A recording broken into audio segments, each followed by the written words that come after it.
Travi, what's up? It's the hashtag Simply Cyber, COMMUNITY. Here to break the cycle, this is vital more than you and I. Yeah, it's exciting, it don't matter what your title is. You can grab a friend or two or three or four and vitamins. It's the Simply Cyber, bring a good vibe. It's the live with Jerry every morning, having good time. And you know we love to see for you, just gotta go and get it. Yeah, you know we all believe in you, it's time to grow together. It's the Simply Cyber, bring a good vibe. It's the live with Jerry every morning, having good times. And you know we love to see for you, just gotta go and get it. Yeah, you know we all believe in you, it's time to grow together. Dr. Auger is a OG, got that potion, the elixir. Got devotion to all those who keep us showing up to witness. Fit the tricks, equips, and all the tips to raise your cyber fitness. Switching up the routines, pass it off to James quicker. Keep the people smiling, hit that follow, that's a good decision. Every week, today, tomorrow, I encourage y'all to listen. We gon' teach y'all way more than how to protect yourselves from phishing. More like being confident so you can recognize the vision. On a mission, it's official, we gon' get through all these issues. Time for Jawjacking, baby, this is more than a tradition, yeah. Oh, I can't forget to recognize the mods. They the engine, they the reason.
Dude, what is the issue with this?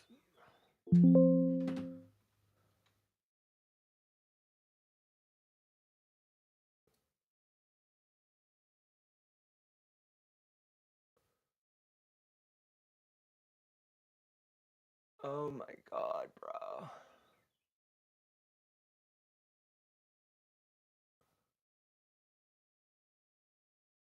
All right. We will get this sorted out. 1 second. Like literally, hold on, do I have audio? Give me a second. All right. So literally as I hit go live, my computer takes a huge L. So just bear with me for a second. Like even my keyboard is a hot mess express. All right, this seems to be working now. All right, just give me, I don't know, 45 seconds here. Here, let me put some music on. A little lo-fi for everybody this morning.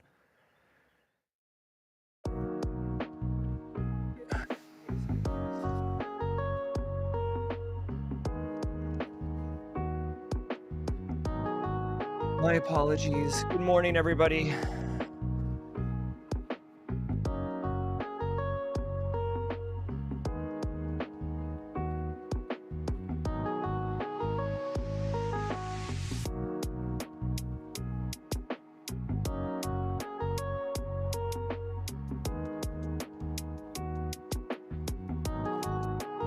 Problem is, when I reboot my computer, I have to re-authenticate to my NAS because a lot of my assets are on the NAS. You know, standard stuff here. This is kind of what you want to do right as you go live. Like right as the meeting starts. Right as the meeting starts, you want everything to go directly to hell.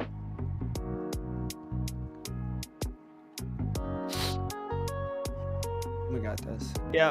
Hey, BSEC. DJ BSEC's here. We're good. It's just my computer crapped out. Thank you for jumping in here. There we go. So we got this coming back online. All right, so that'll pop away. All right. Good morning. All right. So what do I got? What am I missing? Oh, Spotify. It's good to see DJ BSEC in the chat. Little H-Town action. All right, here we go. This is definitely the DR plan, so there's probably things that I don't have in place that we'll figure out as we go, but let's do this.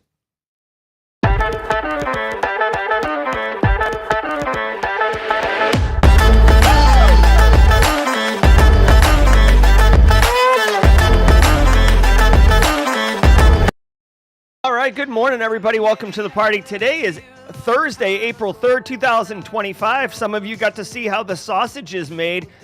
Good morning. This is episode 848 of your Simply Cyber Daily Cyber Threat Brief podcast. I am your host, two thumbs, all smiles, working through a disaster, Dr. Gerald Auger. And over the next hour, me, you, DJ BSEC behind the glass, Dream Logic, Lara Flores, Gary Sergiotis, the entire tech demo gremlins, Augusta Delgado, Brexy, Jamie Fleck up in New England. What's cracking, Bubba? We're all going to be shredding the top cybersecurity news stories of the day. I'll be giving my expert opinion and analysis on each of those stories, on what it means to you as a practitioner.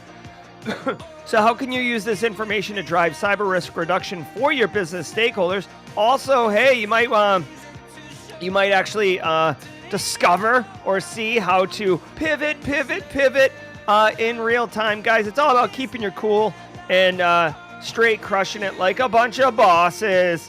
Guys, we're going to cover the stories. I'm going to give my thoughts and analysis on it. I'm going to try to distill basically educational value out of each story in some capacity. That's actually part of the show. To help you level up professionally as an expert or as a practitioner in the field. Also, to drive cyber risk reduction for your business stakeholders. On top of that, shout out to the Team Solo, hashtag Team Solo. If you're a single operator, basically asked to do more with less, right? If you're the one person at work who's like responsible for cyber, shout out to you. The Simply Cyber community is here to hook you up, friend. We are your virtual co-workers, so say good morning. Also, if you're looking to break into the industry, don't feel like overwhelmed or that you have to go it alone. The community's here for your support. Also, check out that this podcast right here is a banger of an answer. When you get the inevitable question that you most certainly will in any job interview, how do you stay current on the industry? I'm telling you, Simply Cyber's Daily Cyber Threat Brief, the podcast of the year, SANS award-winning podcast, is what some of us in the industry like to call a banger. All right, guys, so I want you to know I don't research or prep for any of these shows. I mean, obviously, I barely get the show off the ground by itself. Ain't nobody got time for that. So thank you all so very much. We got a great show for you. Before we get into it, I want to tell you two things. Number one, it is Thursday, which can mean only one thing, and that is What's Your Meme Thursday. This guy right here, Dan Reardon, a.k.a. the Haircut Fish, is going to be bringing a custom meme. This one's a little bit of a Where's Waldo action, so you're going to want to pay attention and see if you can discover the hidden picture in the picture. It's a meme on meme action. Oh my God, Dan has outdone himself today.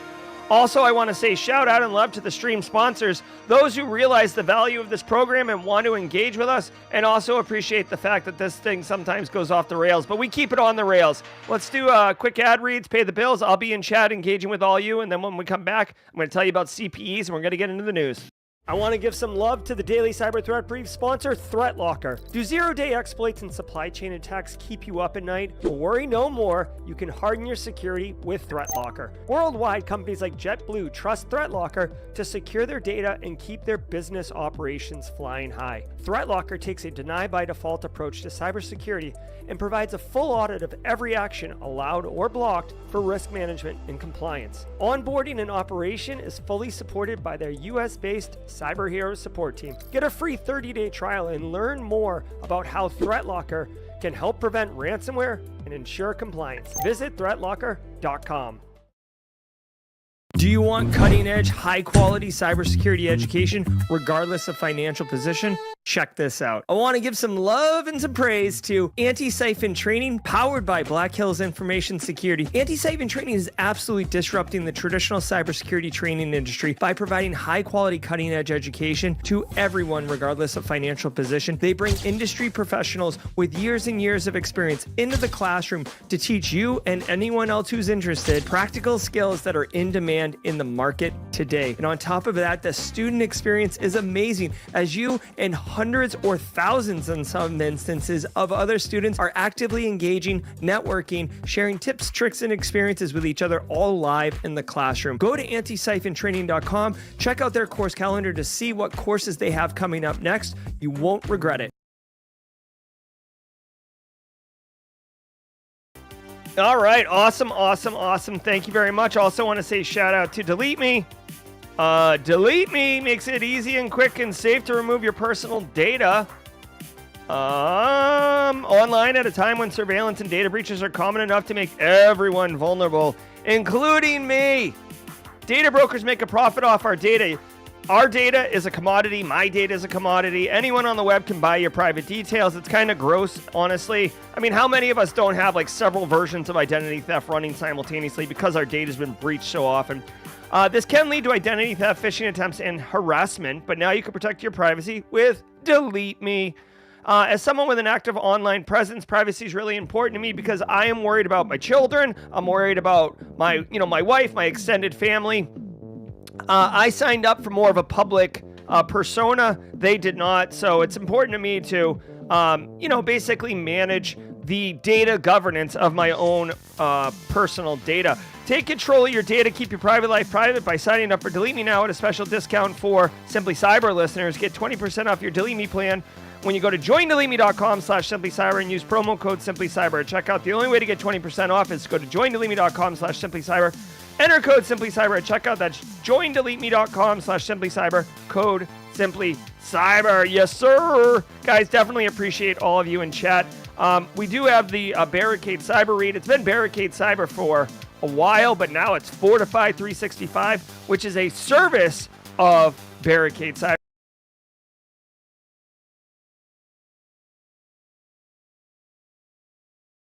I think it's secure, but I mean, can we all compromise attacks on the rise? Your entire operation could be at risk, and Fortified 365 from Barricade Cyber Solutions is your defensive shield. Their team of experts implements proven security standards to protect your business from cyber threats, ensure compliance, and safeguard your sensitive data. They've helped countless organizations strengthen their M365 defenses with tailored solutions that address real-world vulnerabilities. Don't wait until after a breach to take action. Visit fortify365.com today to learn how you can secure your Microsoft 365 environment against tomorrow's threats.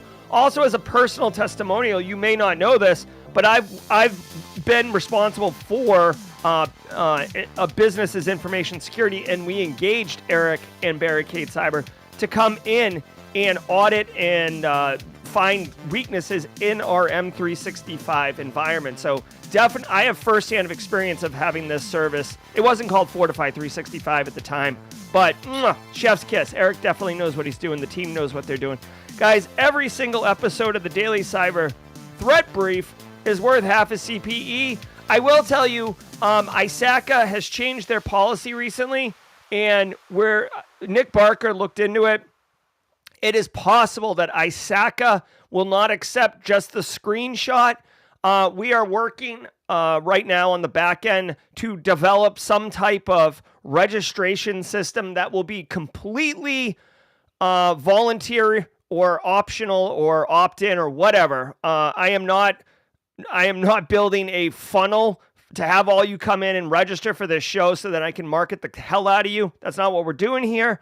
But if we need to get you your CPEs for ISACA certifications, we will put just like we do the pushing the audio to Spotify because people needed that, because we do the newsletter because people wanted that. We do the Telegram channel because people wanted that.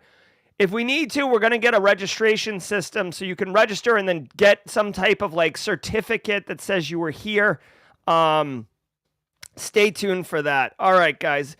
We're off and running on a Thursday. It is Thursday, which means I got to teach at the Citadel later today, so we're going to be running on that a little bit. If we have time, I will tell you, I do have a really cool thing for the Citadel students, and we got a couple minutes.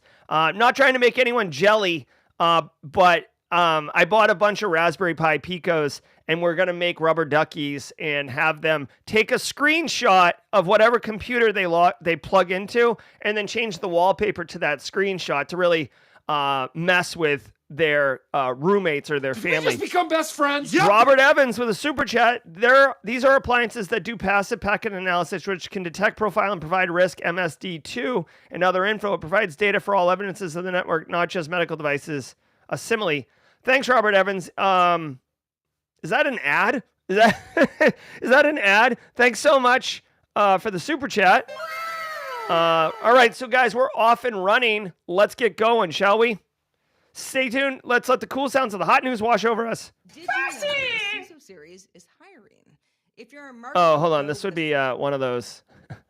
That would be one of the things where I didn't fully do it. There we go. There we go. And let's go. From the CISO series, it's cybersecurity headlines.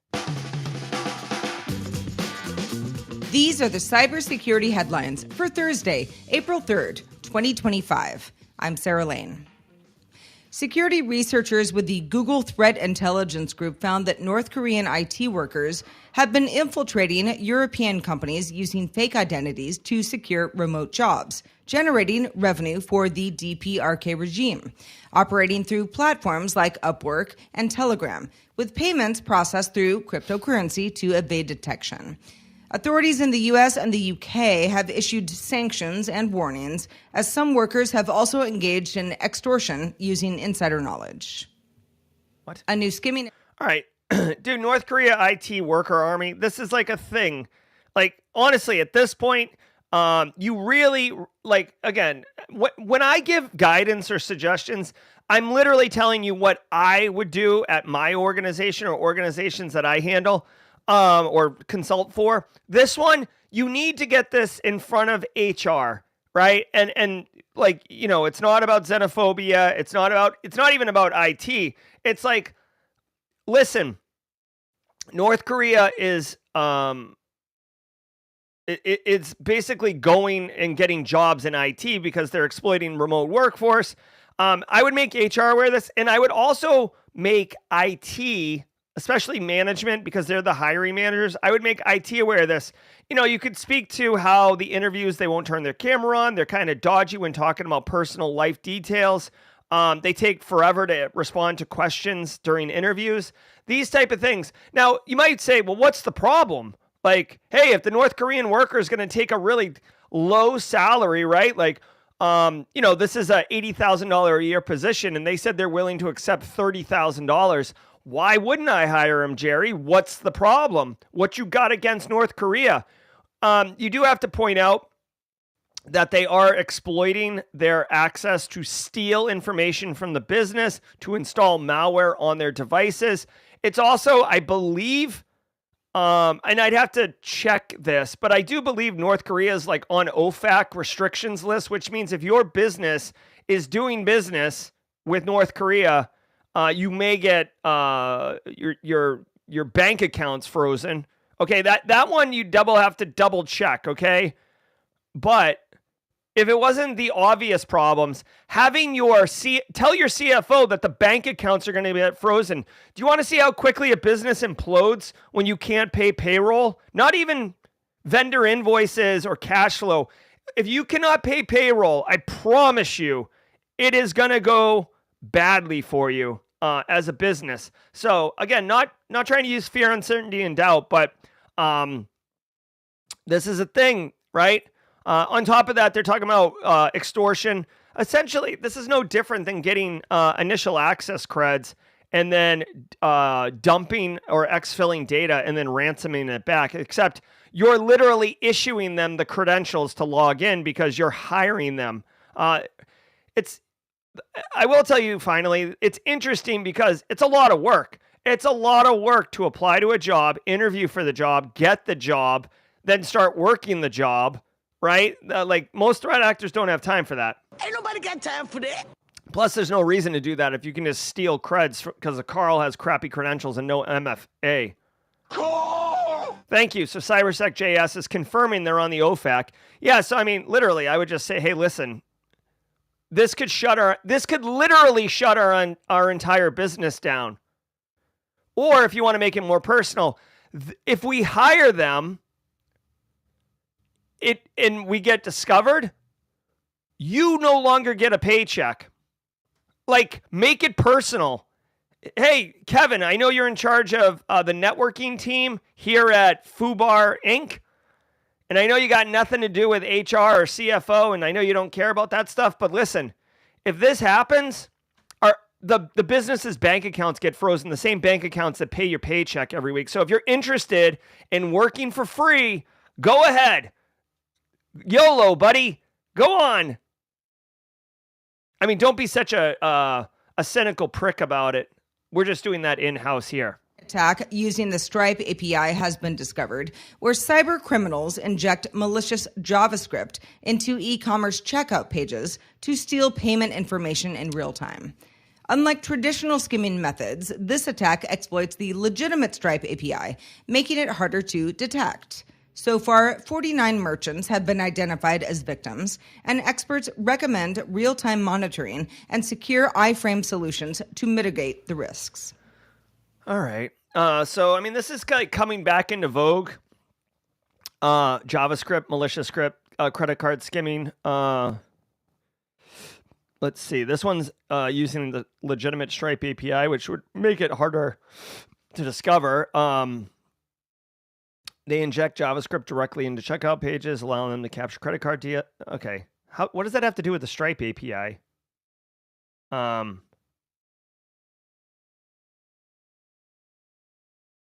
Oh, it just gets in the middle. This doesn't, like, what are we talking about? This doesn't look like it's exploiting the Stripe API. It looks like it's like getting in the middle where instead of the web server taking the credit card and hitting the Stripe API, it intercepts it, does what it does, and then the JavaScript sends the Stripe API. So, okay, here's the deal.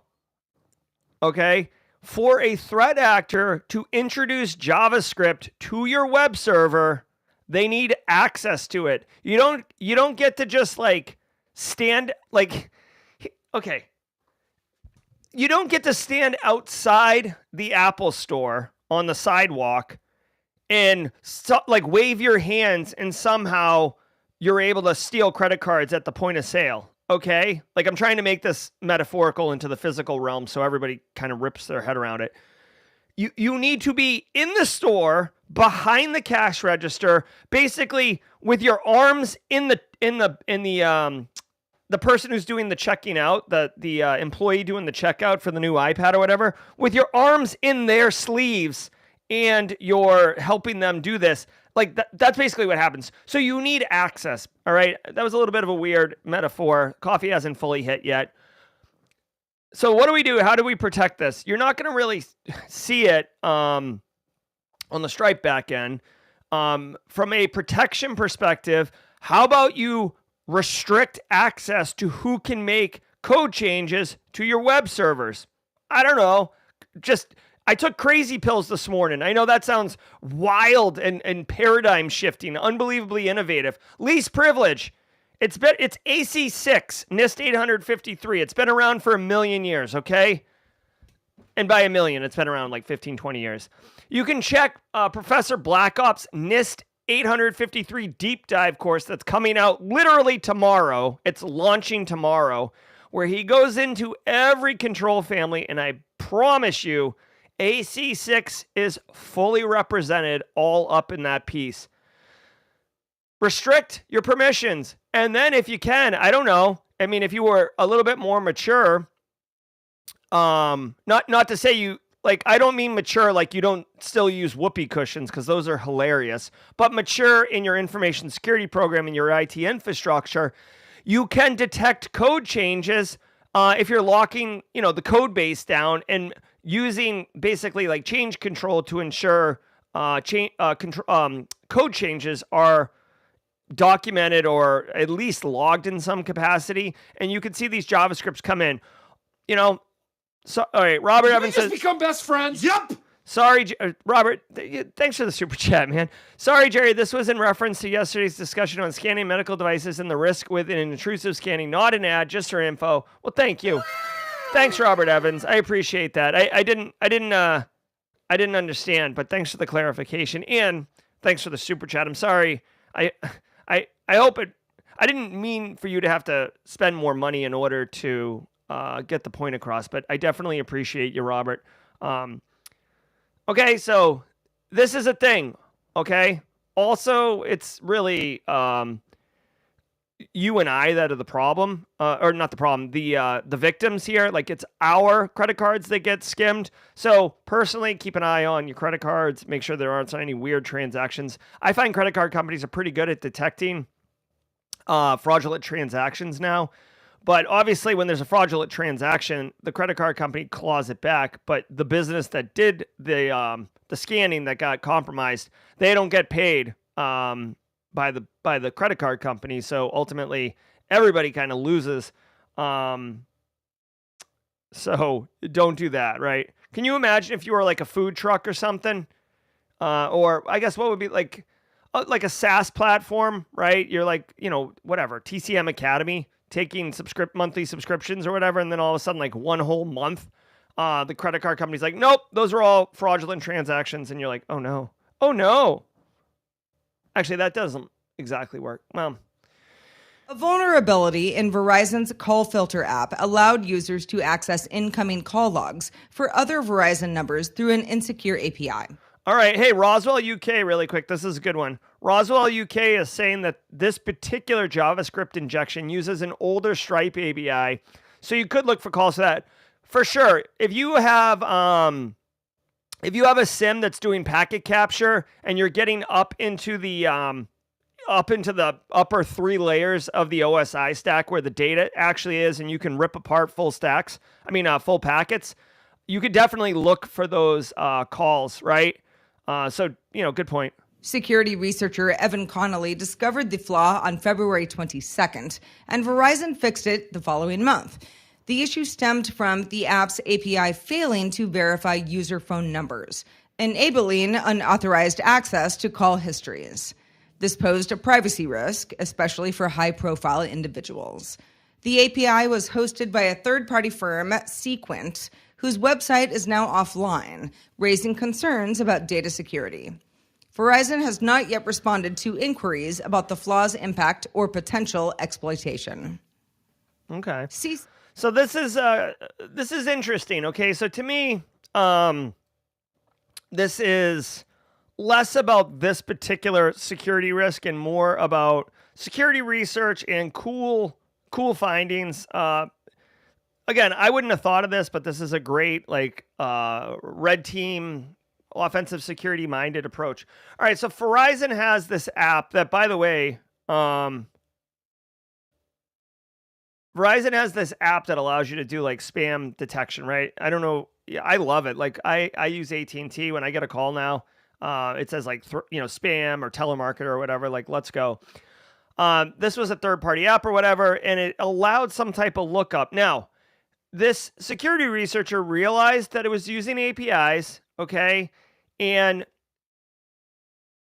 basically interrogated the API. So this is a really cool security research where they most certainly were not just downloading the app and screwing with it with the app front end. They took it and looked at the actual data flows and saw, okay, it reaches out to this server or, this URN, whatever, and does this API call. So now that I have the API function calls, let me try to modify the variables that are being passed to the data call or to the API call.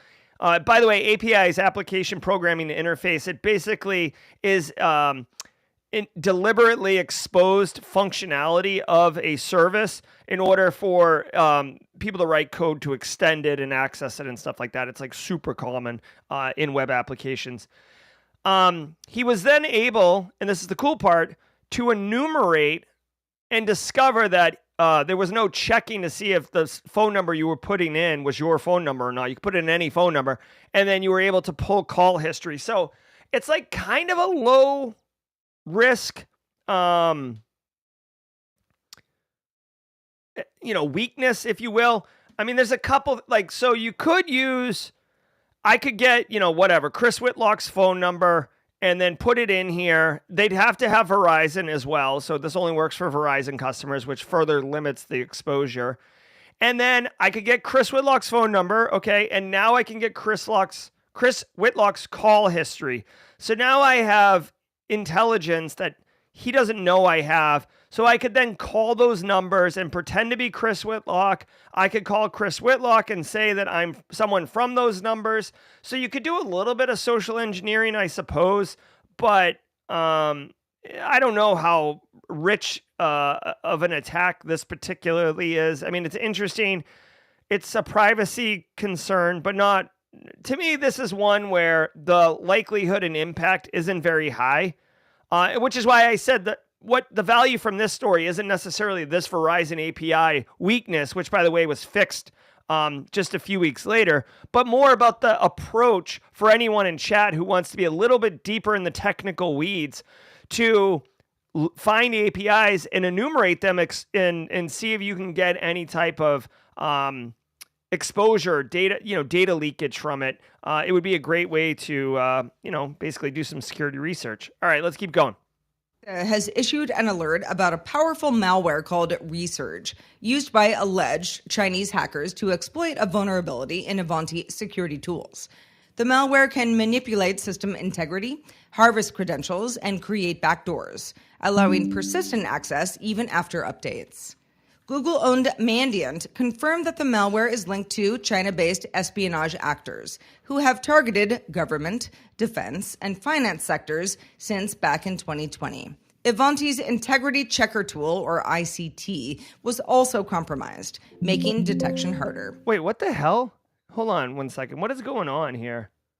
Hold on.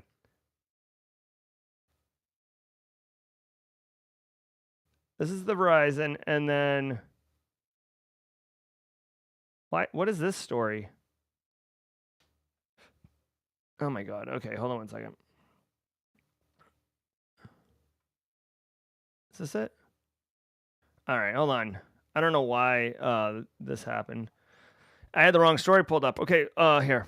CISA urges administrators to reset credentials and factory reset affected Ivanti devices to mitigate risks. All right, TLDR. Ivanti's been getting basically ramrodded for months now. If you're using Ivanti, it's a decent. I would call Ivanti a decent enterprise grade but middle tier solution for lots of things. They have endpoint management, they have patch management, they have asset inventory for applications, they have VPN capability. So it's a very full featured IT/cyber solution, but it's had some weaknesses. It's gotten slapped around recently, and more of this is coming. If you're running Ivanti VPN or policy orchestration, I think that's what it's called, right? Hold on. If you're running Ivanti Connect Secure VPN, or there's another thing about it that's there's another part of their solution.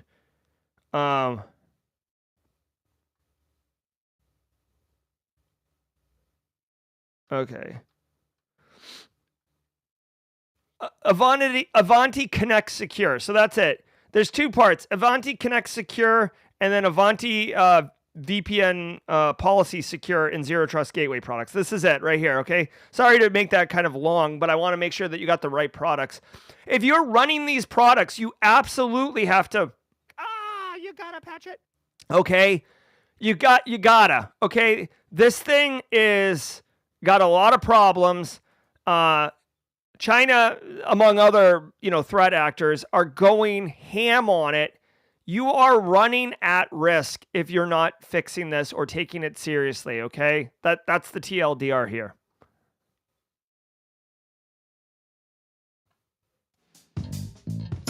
Huge thanks today to our sponsor, Qualys. If you're overwhelmed by noise in your cybersecurity process, cut through the clutter with Qualys Enterprise True Risk Management. Quantify your cyber risk in clear financial terms and focus on what matters most.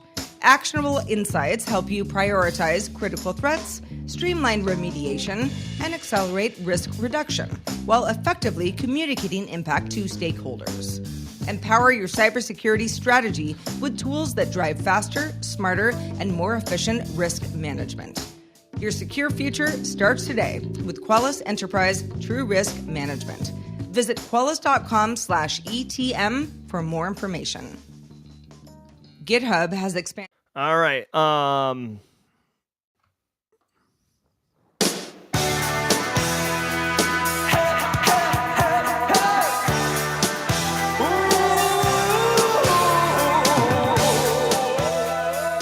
right, y'all. Hey, we're off and running. We're a couple minutes late because somebody had to execute the DR plan this morning. Guys, thank you all so very much for being part of the community, granting me grace as I work through some technical issues this morning. Just goes to show you, this show's live. I promise you, we are not half-stepping up in this piece. Guys, good morning, and I hope you have a wonderful day. Thank you to all of you. What do we got? 462 of you awesome folks in here. Thanks to the stream sponsors, Barricade Cyber, Delete Me, Antisyphon, and ThreatLocker for supporting the show. If today's your first episode and you stayed through the beginning, drop a hashtag first timer in chat.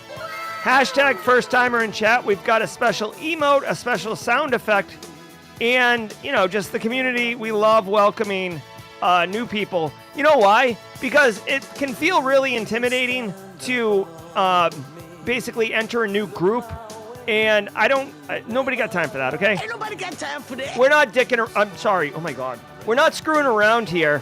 We're trying to make it accessible, inclusive, supportive, empowering people, and that involves taking your first step. So if you're a hashtag first timer, say what's up. All right, guys, every single day of the week has a special segment, and today is Thursday. For years, Dan Reardon, this guy right here, amazing human, has been making custom memes for the show on Thursdays. It is What's Your Meme Thursday, and today we got a banger, everybody. Now, some of you may or may not know, I'm pretty excited. I have a fishing charter. I've never really fished before. I work my A off a lot, and I wanted to do something with the family, so I booked like a half-day fishing charter next week. I have no idea what to expect. Like, as much as my kids need an adult to put the bait on the hook and take the fish off the hook if we catch any, I do too, right? So I'm like putting I'm putting a lot of faith in this guy, Captain Ron or whatever his name is. So Dan took advantage of this and said, I got you, Jerry. So ladies and gentlemen, I give you this week's meme of the week. It is, hold on, let me get you the caption here. Fishing trip. This is Fishing Trip Jerry. Oh no! What could that be sneaking in the background? Little Where's Waldo action. This is it right here. Me fishing. But what do we got here? Wait a minute. What? Wait. What is this? Hold on. What is this? Is it? It's Bigfoot. That's a Dan Reardon Bigfoot, ladies and gentlemen, hidden in the background.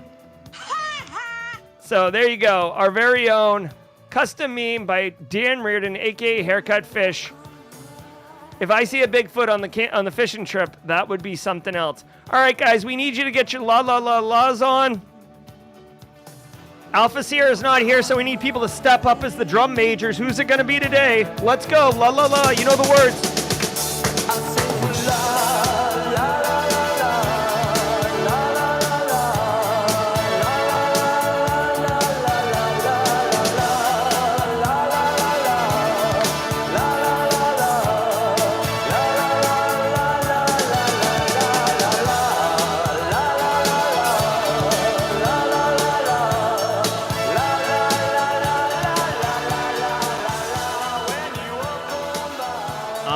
Let's get back to it. Thank you, everybody. Alpha Sierra will be proud.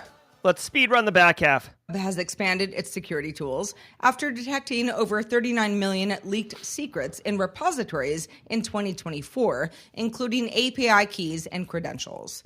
Despite measures like push protect. Really quickly, everybody, please join me, squad members. Welcome to the party, pal. Grayish beard. I definitely vibe with that grayish beard. Welcome to the party, pal. Leaks persist due to developer habits and accidental exposure. To combat this, GitHub now offers standalone security products, free security-wide secret risk assessments, enhanced push protection with bypass controls, AI-powered secret detection via Copilot, and improved detection through cloud provider partnerships. Users are advised to enable push protection, avoid hard-coded secrets, and use secure storage methods. Yeah, I mean, like that is AI agnostic. Like, use best practices, don't hard code creds. Yeah. We also got the DeepMind report here specifically. Ooh, this has all the vibes of a academic paper. Really quick, if you're not familiar with academic research, like, this is it. The two column bar. Ooh. I mean, you'll notice that academic research, they put captions in all their pictures. I'm just saying, we have standards. This is just a cyber kill chain, but, you know, I see you. Lot of cited references. Anyways, this is it. I would recommend, here, I'm going to drop a link in chat, y'all. DeepMind research. If you are interested in AI and AI security, I would definitely check this out. DeepMind is Google's kind of research. It is, I believe this is Mustafa Suleiman's company that got acquired by Google back in 2012 or 2017. So very early, very, very cutting edge. I'm pretty sure DeepMind is the one that developed neural networks as an approach. I might be wrong on that. John V is in chat, I hope. John V is our local, AI, ML, cybersecurity person. So definitely check this out. The final thing I want to say about this is they said that DeepMind found that current AI frameworks are ad hoc, not systematic. Yes, guys, we are still in like the divergence phase of this technology. There's a lot of money in it, okay? Straight cash, homie. OpenAI is worth like $400 billion or something stupid. There is a market run on AI. People don't have time to develop standards and systematic approaches and do it. It's just throw everything against the wall and see what sticks, because we got to make money today. Obviously, AI is everywhere. I'm actually going to RSA at the end of the month, and I'm actually kind of low-key curious to see how dominant AI is as far as like the marketing flavors and messaging of the vendors in the space. So you're going to get ad hoc things. Systematic is what you get when it's more mature and things have had time to evolve. Think about your own information security program. You start off ad hoc when you're trying to build it, and then over time it gets more systemized and then automated and then mature, right? So that's what all this is. Finally, I've said this at Wild West Hackin' Fest keynote. Dan Reardon actually made a meme for it. I believe AI is advantageous more for security operations and defenders than it is for offensive security people, although offensive security people are clearly using it. And DeepMind is showing this, okay? So, although it says it fails to provide defenders with useful insights, later on in the story, it does talk about how it can be used to basically, threat actors aren't using it as well. So because of those ad hoc approaches, security operations can use AI to help discover and screw that. Phil Stafford says last year was everywhere. Right now, every billboard is AI. Exactly. Yes. Alluring Papaya says they're going to need a bunch of coffee to read this. Yeah, I would agree. Just as a quick, no one is asking for this, but I just want to tell you really quickly. When you do a PhD, you have to take a bunch of courses on how to do academic researches because you have to get ready for dissertation. And one of the things they teach you is actually how to read these papers, quickly, because you have to go through like hundreds of them, and not all of them are going to slap the way you want. So just really quick, I'll just share this with you. Read the abstract, which is this upfront part, and then read the first paragraph of the introduction, if it makes sense, and then you kind of scroll to the bottom, and there'll be a findings at the bottom, typically. Hold on 1 second. There's all the references. So here's the conclusion. You read the conclusion in its entirety, and at that point, you know whether or not this paper is aligned with what you're trying to do. And then if it is, then you start mining the different spots in the paper that make sense to you. And final pro tip, if you're looking to do academic research of your own or get your own research projects or, contribute to a body of knowledge, almost every academic paper, if it's worth, its weight, which is, most of them, there will always be a related work or follow-on work section, like additional work or where to go next, usually at the end. And you can use that to extend the work, basically. It's like an opportunity. So just FYI, fun fact. DeepMind has developed a new AI evaluation framework to identify weaknesses in adversarial AI attacks. Somehow I thought we just did that story. Defenders prioritize their strategies. Alana Boyajian's out. Ladies and gentlemen, Alana Boyajian. Their research found AI security frameworks to be inconsistent and ineffective. DeepMind analyzed over 12,000 AI-driven cyber attacks and identified 50 key attack challenges. Their study suggests that AI is currently ineffective in certain attack phases, providing defenders with crucial points to break attack chains. The framework also helps AI developers enhance security by addressing vulnerabilities. DeepMind's approach aims to improve cybersecurity defenses against evolving AI-powered threats.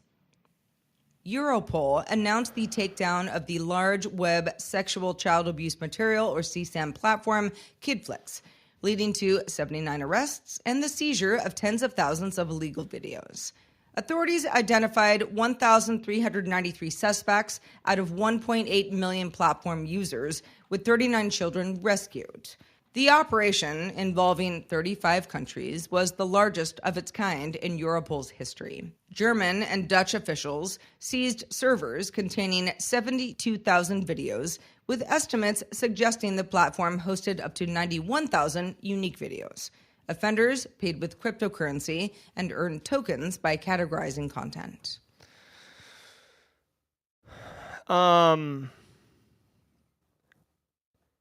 I have children, okay? Even before I had children, I found this to be one of the most, if not the most deplorable aspect of our society as humans.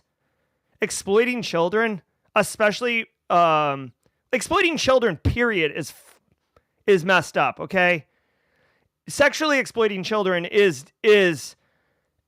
not only is it disgusting, but you're destroying these kids their whole life. Not only are you destroying them now, but many of them do not grow up to be, I don't want to say normal, but they have trauma. I I am so glad, dude, I couldn't do this type of law enforcement work. Okay? I couldn't do this type of work. And you're not going to meet, like, I am all about justice and fair and all this. I draw the line. This, if you are found guilty of this, if you are involved at any capacity of this, I want the ultimate extreme punishment. Like like this is not like put in a rocket and shot into the sun.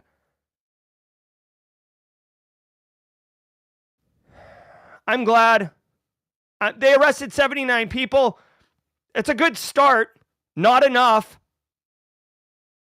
They said something like 1.9 million users of the platform.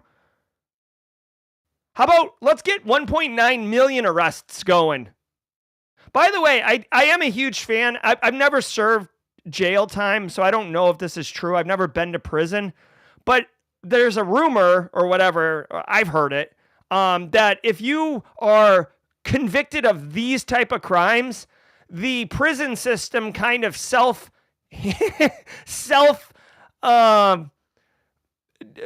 hands out punishment, or, you know, hands out punishment how they see fit.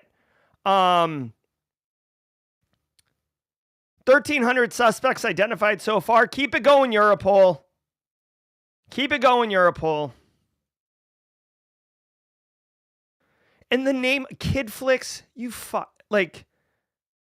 oh. A surge in generative AI scraper bot activity, known as gray bots, is increasingly impacting web applications, according to a report by Barracuda. Bots like Claudebot, that's from Anthropic, and ByteSpider from TikTok aggressively collect online data, disrupting web traffic, distorting analytics, increasing hosting costs, and raising compliance risks. Unlike traditional bots, these AI scrapers maintain steady traffic, making mitigation difficult. Organizations are advised to deploy AI-powered bot defense systems, as simple measures like robots.txt are often ignored. The rise of these bots raises ethical, legal, and commercial concerns regarding AI-driven data collection. All right, really quickly, I think Gustavo said it. Yeah, Gustavo. There's a book. Quick shout out to Christina Paulika, aka the Librarian. This is simplycyber.io/books. This is like my curated list of books that I recommend you read that are awesome. Tracers in the Dark is one of them. I thought I had it back on my thing. I've read this book. It's fantastic. Basically, it talks about how law enforcement uses blockchain and cryptocurrency to uncover cyber criminal enterprises. It's basically 4 case studies. The last one is Welcome to Video, Welcome to Video, which is a CSAM related case. I couldn't read it. Darknet Diaries actually has an episode on this called Welcome to Video. And so I've listened to it. I can't read it though. But anyways, yeah, it's heavy, man. Ooh. All right, so got a couple minutes here. Gray bots surge as Gen AI scraper activity increases. I wasn't really listening to the story because I'm like that story derailed me. Let's see. These bots can scrape and overwhelm web apps, distort web analytics. Sure.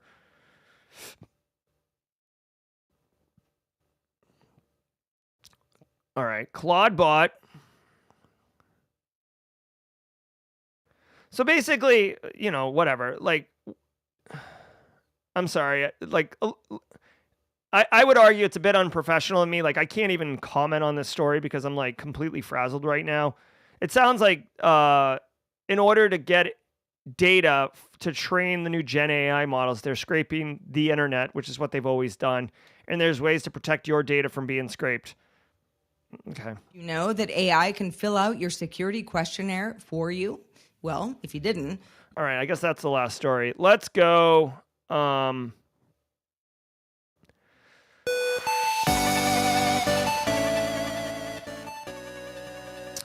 All right, guys. I want to say thank you all so very much for being here today. I had the problem at the very beginning, so that was unfortunate. But you guys stuck with me. It was awesome. Hashtag Team SC for everybody. I want to remind everybody today is Thursday. Today's Thursday, which means one thing, Simply Cyber Firesides, and today we're going to be talking to Andy Sauer, but we're talking CMMC. So listen, if you are into GRC, NIST 800-171, you work at a company that does business with the U.S. federal government, this is an absolute must-watch. Andy is well-informed on CMMC. I've been talking about making a class. I've just been too busy. So I thought, hey, how can I serve the Simply Cyber community better?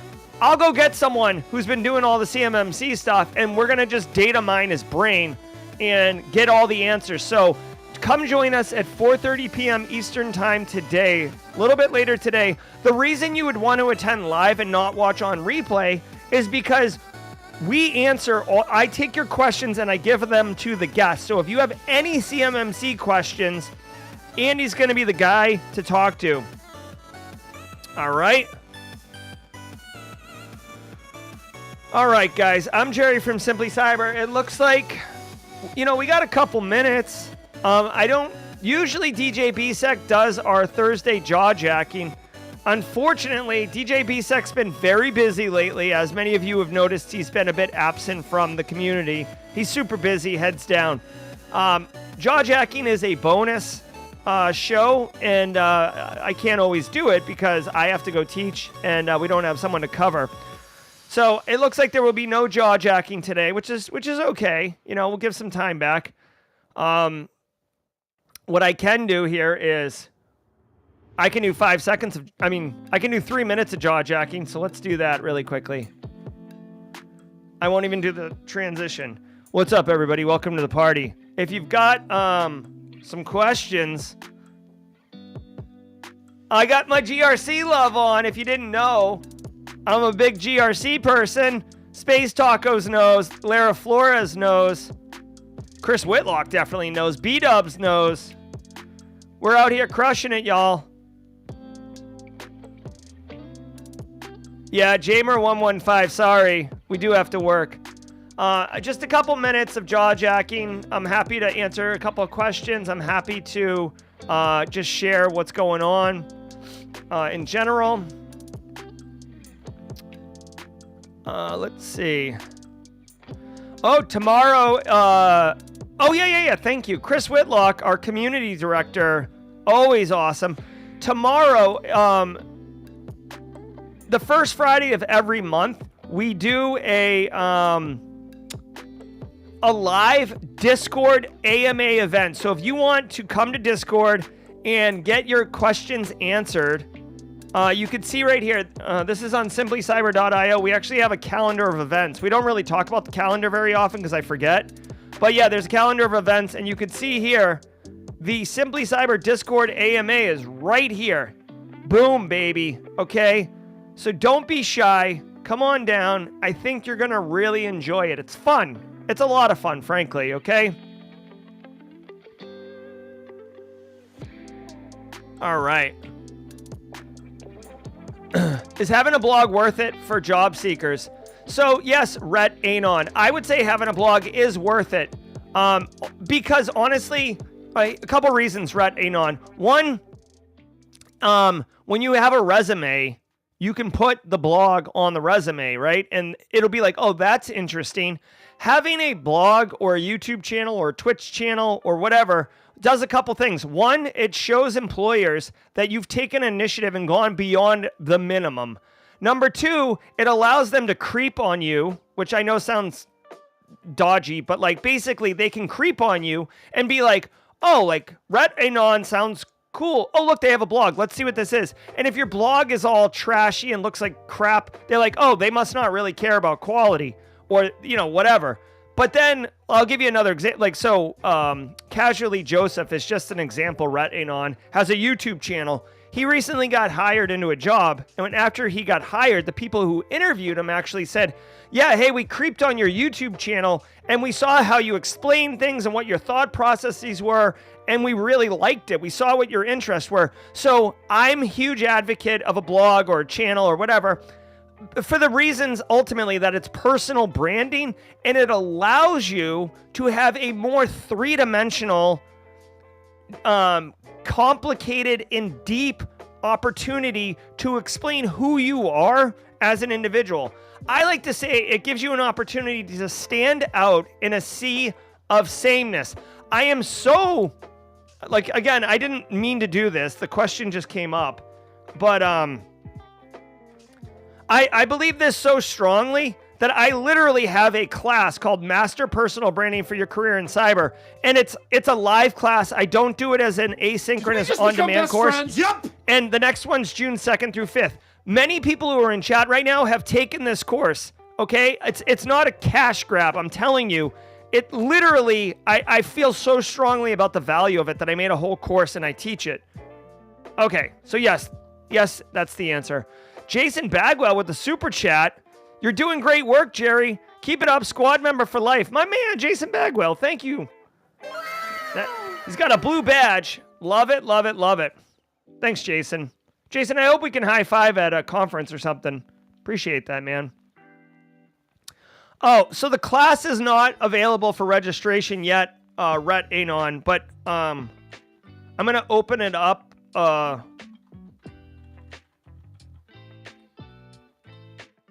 There's the link if anyone's interested. And like I said, there's a bunch of people. Code Brew's taking it. Casually Joseph's TA'd it. A lot of people have taken it and can speak to it, but like it's not open yet for registration. I'll open it early May, okay? And we're only going to probably take like 30 or 40 students because I want to be able to I give like real-time feedback and stuff.